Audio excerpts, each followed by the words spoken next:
I applied for Harvard for 10 times, rejected. When KFC come to my city,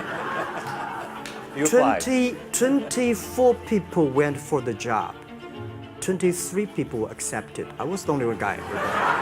Many years ago, I want to change the world. Now, I think if we want to change the world, we change ourselves. Change ourselves is more important and easier than change the world.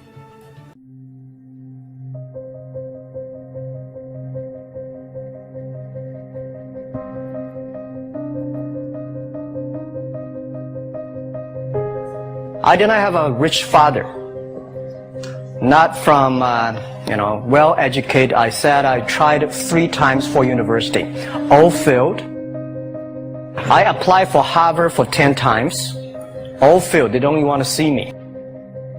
And I think that is a normal life, right? And I believe that it was so difficult at that time. I was so frustrated. But I believe that something is waiting for me there. And I have to work hard to prove myself. So that was the tough experience. Nobody believed that I could be successful because everybody said, well, this guy think differently, think crazily, they think about something never work. That is the history. That's the thing. And now after 16 years, we have we have an Alibaba group, we have a Tmall group, we have a Taobao group, we have Alipay. And people say, how you make it? Why this make it? Why people cannot find opportunities, you can find opportunities. And I think people same here today. Jack, where's the opportunity? I don't have a job. I don't have this, I don't have that. And then when you think about this, start to do it. I saw a lot of people, young people, have fantastic ideas every evening. But in the morning, they go to the office same again. Make the move. Make the action. To everybody, to any person, tomorrow is new. Well, I said, if something, everybody believe it, everybody love it, forget about it. That's not your opportunity. Because when everybody agrees, why this opportunity should be yours? Because a lot of people don't agree with it. And you think this is good. Think carefully and find a group of people working together. And making sure the people working with you together believe the dreams. Whether investors believe it this or not, whether your friends believe it or not, whether your parents believe it or not, that's not important. You believe it. Your team believe it. And work day and night on this. That's how the things happens. Don't complain. Let the other people complain. Those people complain, those people who fail. And do not always say, well, I don't have. Think about how you can make things different. Use your own brain to think. And believe one thing, this is also another last advice I want to give you. You have to work very hard, right? Either work for the others or work for yourself. And I choose the way, work for myself. But if you really want to work for yourself, think about the others.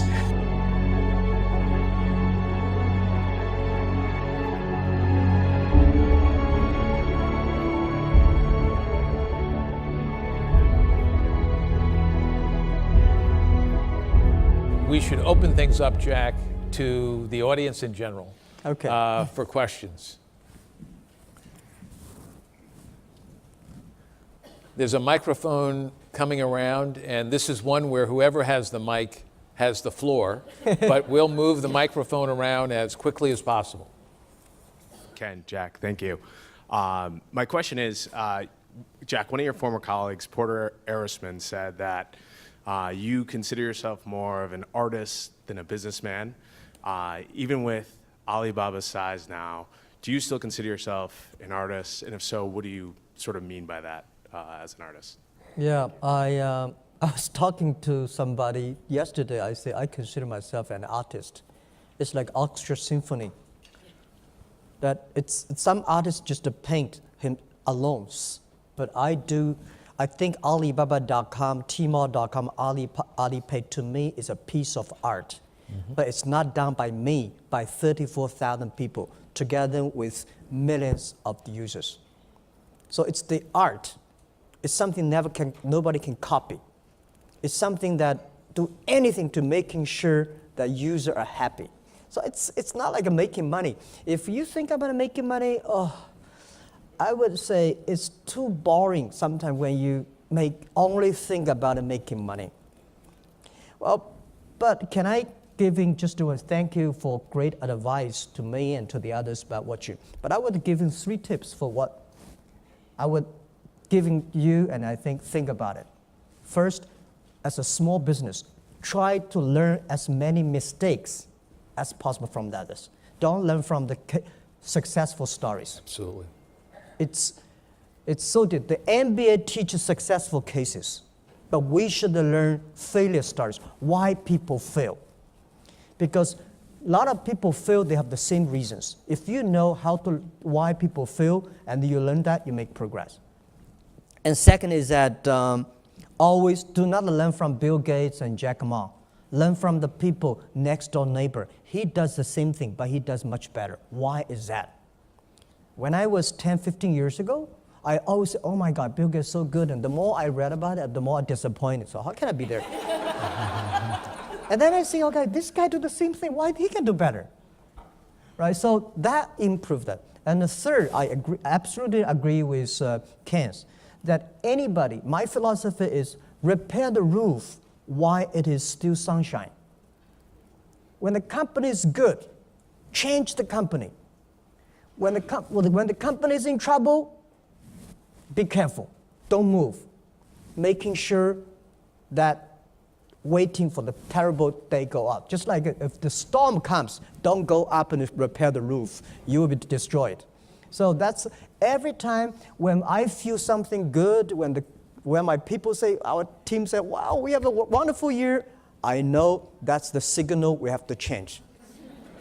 And that will make you totally different. If you enjoy, I know in small company, you can never have a wonderful days to enjoy long. And I just want to echo his advice to you guys.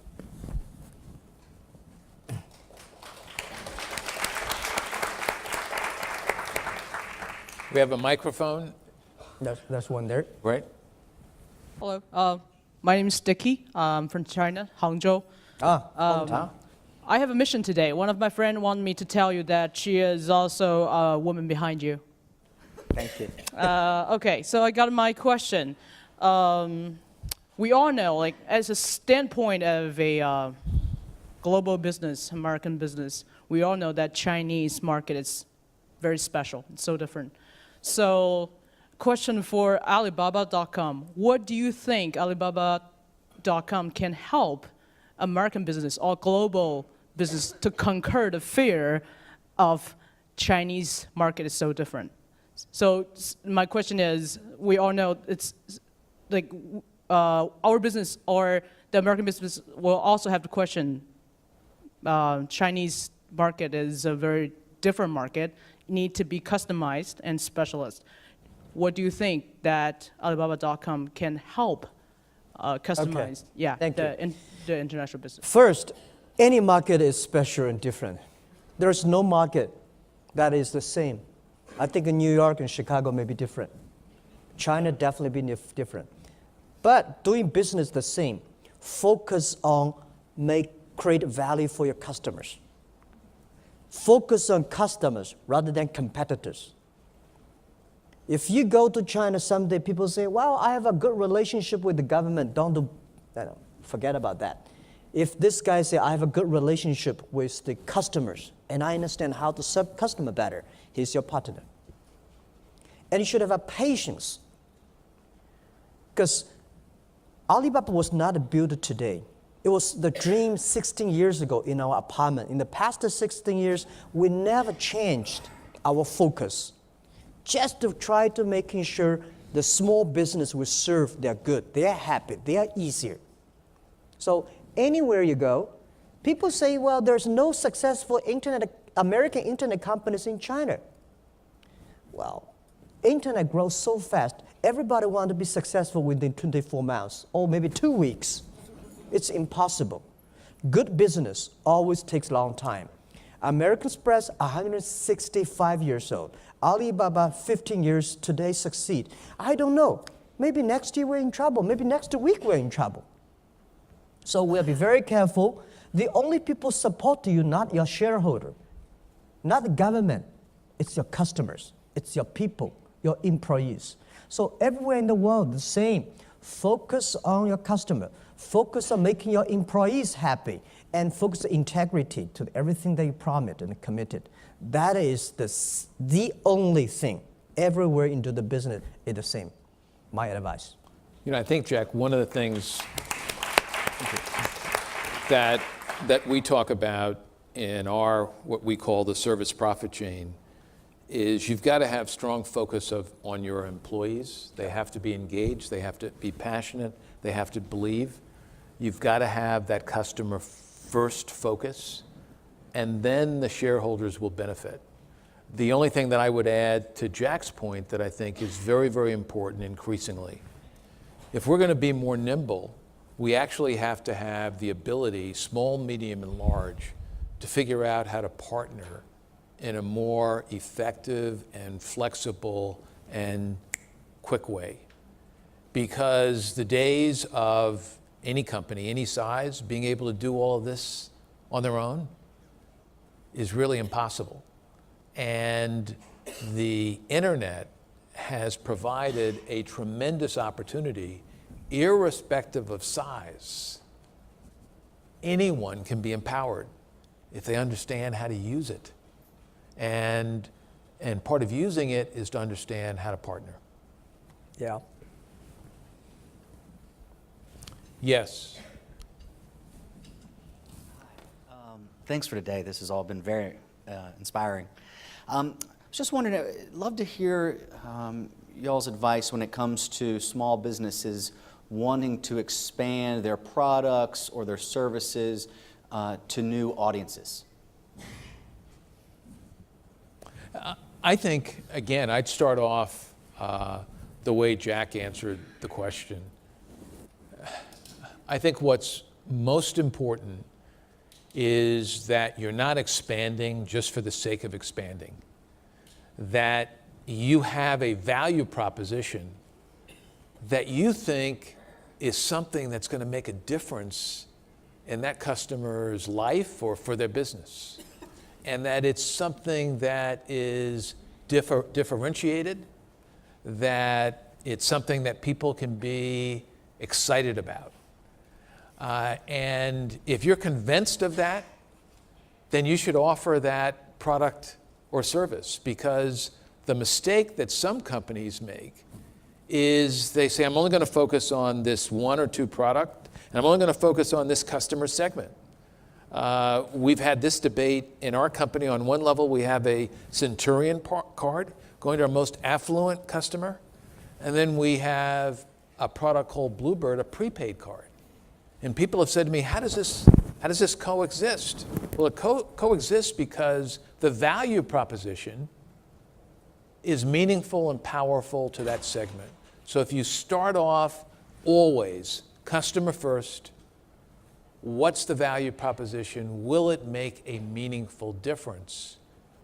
And what am I bringing that's special and unique to that value proposition? Yeah, my advice, if you want to open the new market, new customer, the best way is on internet today.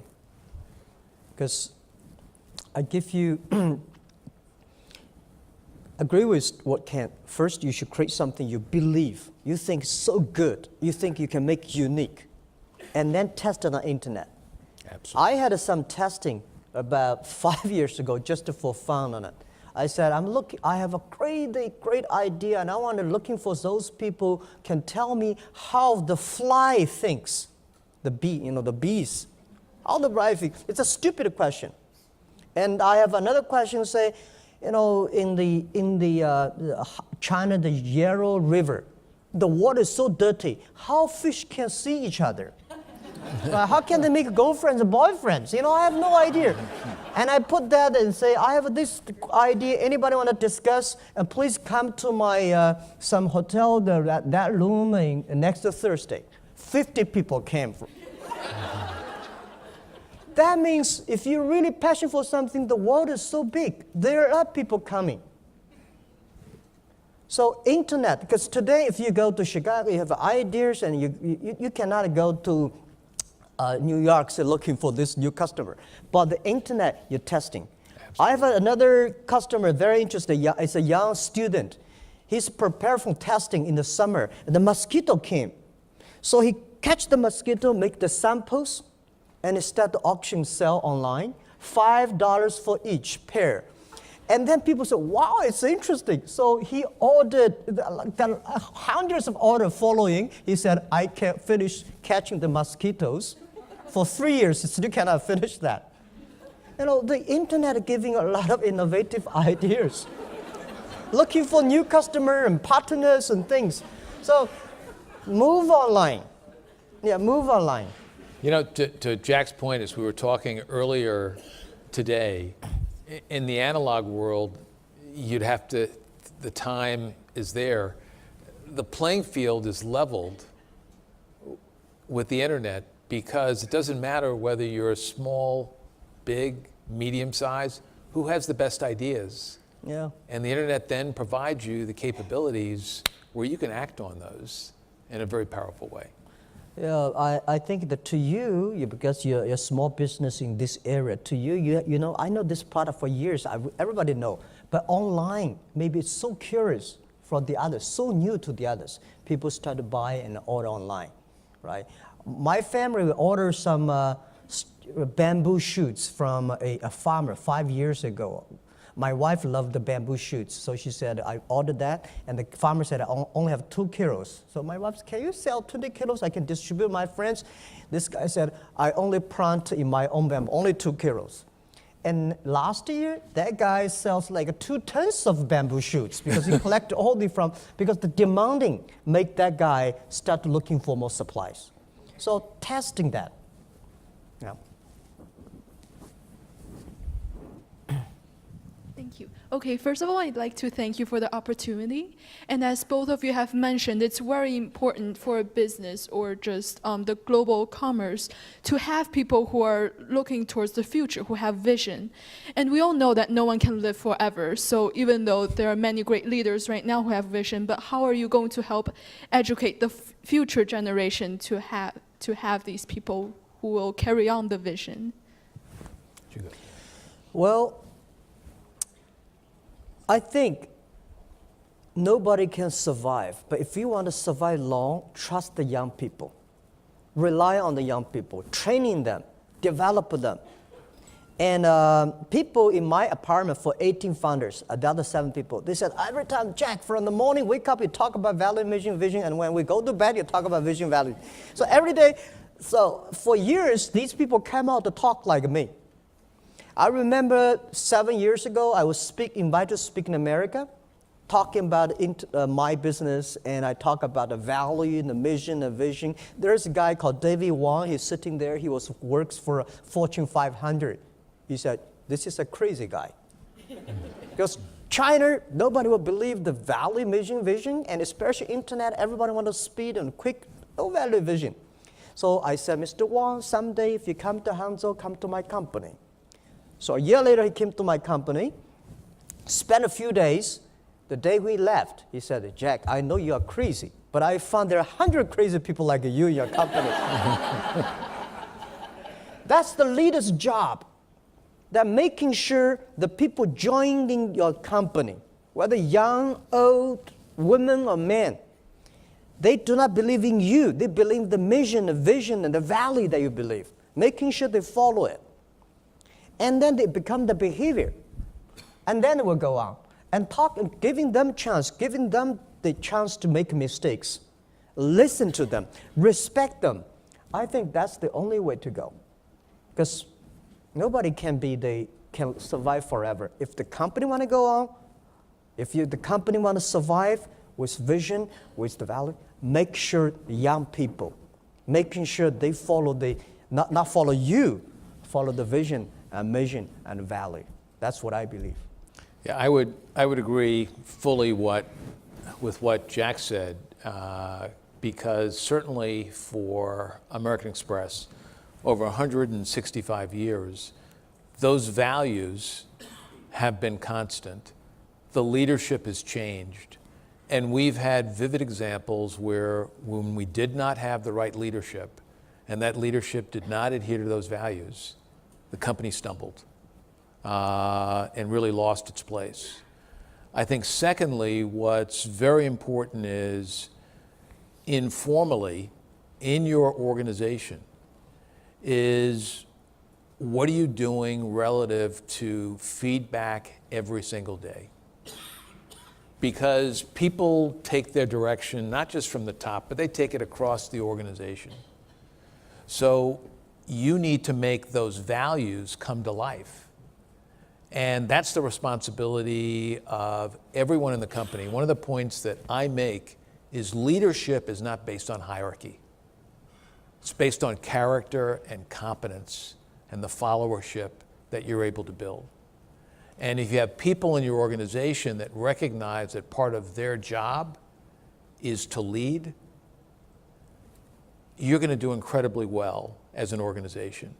The other point that I would make is you need to be intellectually curious. This gets back to spending time with different people, with younger people, understanding contrarian points of view. And then we're also involved in some formal training, and one of the things that we're doing in addition to training inside of our company is we have a whole leadership institute that teaches leadership to nonprofit companies, organizations, philanthropic organizations. Because what we believe is that leadership is what's going to make the difference. And if we believe in leadership for our own company, part of our role in society is to improve the leadership in society overall. I'm getting the sign. I'm going to disobey it for Jack and I, and we'll take one more question. Who has the microphone? Good afternoon. I head up one of the 12 international trade centers in the state of Illinois. And in the last 8 months or so, we've partnered with Alibaba to help small and mid-sized companies use platforms like Alibaba to expand their exports. Thank you. And to take it a little further, so historically, where Alibaba began connecting China with the rest of the world, and then now the focus is on connecting the United States with China. But what I've seen with my clients helping them expand their exports through Alibaba is that Alibaba is connecting the world with the world. Yep. And what's your vision to connect the world with the world?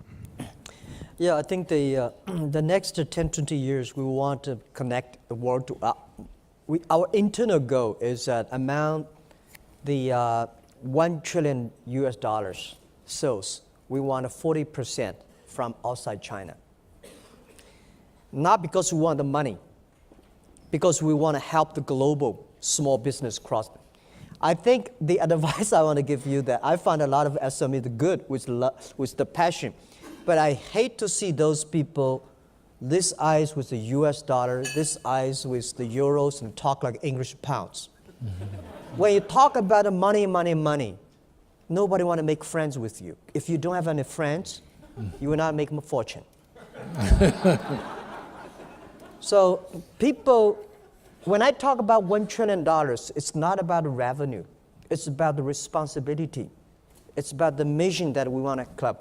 So we have to do a lot of things. We have to build up the partner with the company like American Express, build up the efficient payment system.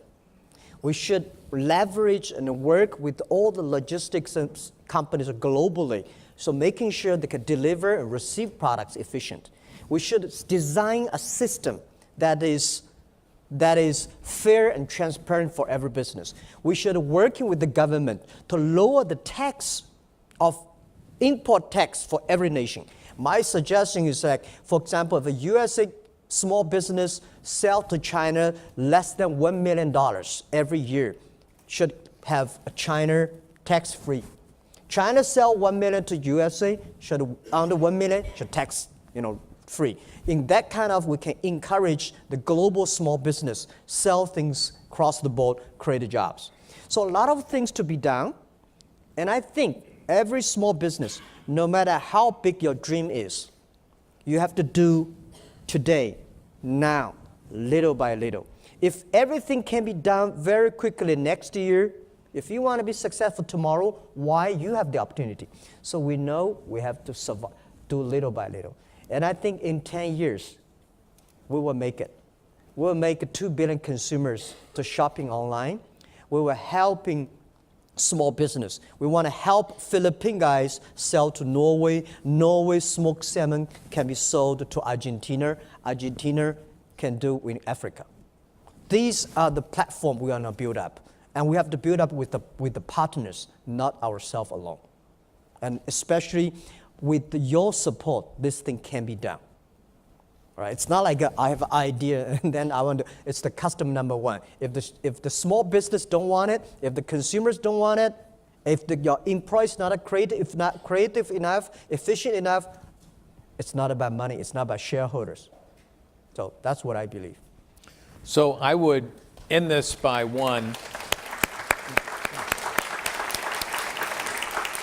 thanking Jack and saying on behalf of Jack and myself, shop small, support small business. But I hope what you've gathered from this and my view of real leadership is that the person has to be authentic. And I think what you can clearly see is that Jack Ma is truly an authentic leader. So thank you, Jack, Thank you for spending time with us.